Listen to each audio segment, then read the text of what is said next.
All right, folks, I'm back with another Raw reaction. My co-host Dustin is still crying, and he will not be joining me, per the usual. For those who haven't listened before, unedited thoughts, opinions. We'll have our real recording on Monday night. This is just my reaction after the game, and I don't even know where I am anymore. I don't know where my feeling is. It's embarrassing more than anything. I think if you were at the game, you realized the crowd was a bit apathetic. I mean, the student section was awful. The north end zone was basically empty, which is unacceptable. And just not good. Sorry, I'm having a mic issue here. Seems to be working. Okay. It's just embarrassing. And I think at this point, if you listen to our interview with Scott Russell from Football Scoop, you heard him say that athletic administration has held us back from being good. All the other components are here: the fans, the money, facilities, the city. It's a good job. It's a place where you can come in, you can recruit to, you can win. There's a lot of talent in North Carolina. And we're beyond that point where you can stand by and let the years go by without any progress. And that's where we are. I think that's what we're seeing right now. You see this game where you lose to BC at home. An awful BC team. Hasn't won a ACC game since 2014. And you just look bad doing it. And people are going to point to the offensive coordinator and just this and that. Defense can stop anybody either. But when it comes down to it, it comes down to Dave Doeren. And I've been the biggest supporter, or at least I've tried to be a big supporter. But at some point, you have to be realistic. And we're not getting any better. And my concern is that with the talent we have, and I think we have some excellent talent on our team, it's going to be lost on mediocre coaching next year. And we're going to be right back where we were with a young team, maybe without the superstars. You just lose the momentum of what Dave Doeren has done well, and that's recruit. He's recruited them, but he can't coach them up. And you don't know what's going to happen the rest of the season. You still could beat Miami. You could still beat Florida State, Syracuse, Carolina, redeem yourself. But losing at home to BC, this BC team, is unacceptable. This is the second time he's lost at home to BC. And that's not okay with me. And I think that's not okay with the fans. In the first half of that game, I mean, it was awful. It was, despite the officiating, we've been down that road. I'm not going to go down there again. The game plan was questionable. The execution was poor. And it just felt like they didn't want to be there any more than half the fans. And I'm embarrassed to say that I left the game at halftime. I just came home, watched on my couch. And I haven't done that in a long, long time. It was just hard to want to sit through that. And I felt like we were going to come back and win, but I didn't. I still felt like my mind was made up that it was just going to be ugly regardless. I mean, you're a 2-touchdown favorite at home and you lose to BC? It hasn't won an ACC game in forever? You just can't be apathetic. We can't be apathetic anymore. Dave Doeren's buyout is $2.2 million. Sounds like a lot to me. It's not a lot, and when you consider lack of tickets are going to be sold, you just can't continue down this trend. Dustin said it perfectly before the game that it feels like the Tom O'Brien UVA homecoming game. They're both homecoming. And it did. It felt there's just no excitement. It just felt very, very much the same. And we know what happened after that game. I mean, you got embarrassed at home to a terrible UVA team. And Tom Ryan gets fired. I don't know what Debbie's going to do. But I don't think there's any division among the fan base right now. There's very few people that I've talked to and that are on Twitter that are saying, hey, give Dave Doeren his chance. He's had plenty of chances. I think we're all at the point where, like, this is unacceptable. It's frustrating and unacceptable. And it can't be acceptable. It can't be the way, oh, we're okay, we'll get better. It can't. You have too much talent on this team to continually have subpar results. And I think you're going to see it when the crowds start coming in the next few weeks. I think people have just given up. Clemson game, you can hang your hat on a 7-point loss, an overtime loss to Clemson. But then you get embarrassed at Louisville. Okay, Louisville's fantastic. Louisville struggled with Virginia today. They won. They scored at the end of the game. But they're not invincible. We made them look invincible. And then you lose to BC. You're just going to see the slow decay of support for Dave Doeren. And he's lost me. And you've heard me say it for 3.5 years now that I'll support him. I think he was a good fit. But the coaching is just questionable. Poor. I mean, it's terrible. It's bad. It's not even questionable. It was just bad.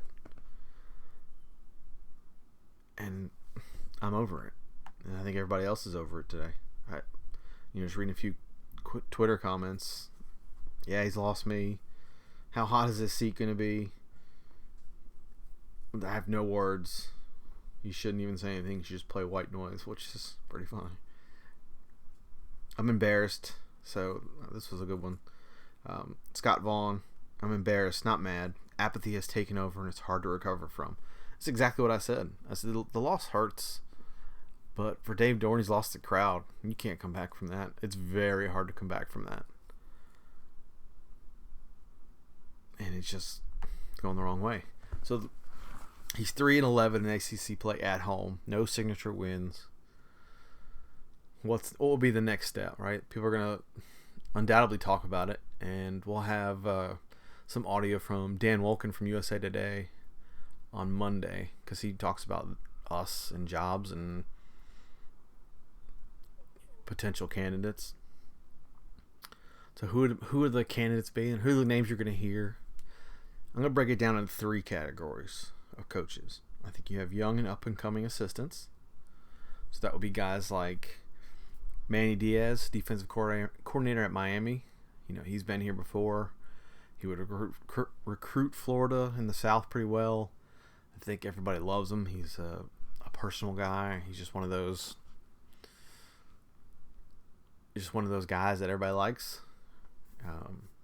Kendall Briles, if you can get past the Briles name, I think he's the offensive coordinator for Baylor, and everybody knows what the dad's all about. But I think Kendall's going to be an excellent coach at some point. Whether or not you're going to pin his relationship and the Baylor stuff on him, I don't know if people get over that, but it's for another day. Unfortunately, Lane Kiffin's name's going to be tossed around. I think that's a train wreck. He'd probably be able to recruit. I just don't know if he's a head coach. Who knows? So you have the young and up-and-coming assistants, right? The guys that haven't been head coaches before. Well, Lane's been a head coach. But these other guys who haven't been head coaches before and that people really like and that are full of energy and that kind of thing. So the short list there. The second category is going to be a coach who's proven it on a lower level, so like a MAC level. And I know everybody's going to hesitate and say, well, Dave Doeren was in the MAC. That's where he came from. But I think he inherited a program from Northern Illinois that was on the right track. Jerry Kill and the guys that were before him had the talent. They coached it. And Dave Doeren kind of kept it going. And I think he didn't build the program. Somebody on Twitter said, let me see if I can find it. Wolfpack Chris says, Dave Doeren used Jerry Kill's players at Northern Illinois. It's a smokescreen. Year 4 in BC embarrasses you at home. It's a valid point. And so I don't think he fits into that category. I think you look at a guy like PJ Fleck, who I've said his name probably 100 times. But he's taken Western Michigan, a program that's been awful, to undefeated this year. I believe he's won a title already, a MAC title. But they're undefeated this year. And he's a young guy. He's gotten Western Michigan coverage. People are talking about him and excitement. And they're winning. And they're a well-coached team. I think he'd be an excellent one. But he's one of those guys. I'm not sure who some of the other ones out there are. Blake Anderson at Arkansas State, but he's just not had a good year this year. He's played a lot of tough competition. I think he'll actually do pretty well in the conference, but the overall record's not very impressive, so people are going to hesitate. But he's an offensive coach that everybody likes. He's one of those guys too. I don't know any others offhand. I'm sure there are some. Brian Harrison at Boise State, but he's not going anywhere. And then the third category, it's kind of your old retread coach. Who would fit in this category? I think you have Les Miles, right? Fired from LSU. I don't know.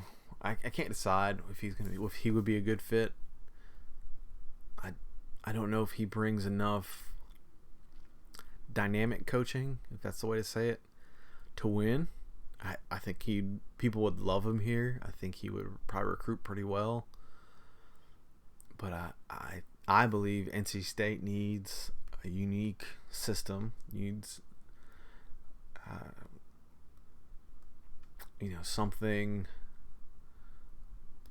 offensive, for lack of a better term. You need an offensive coach, an offensive mind, so you can score. I think that's how you make a difference at a smaller program. And that, I consider us a smaller program from the top tier schools.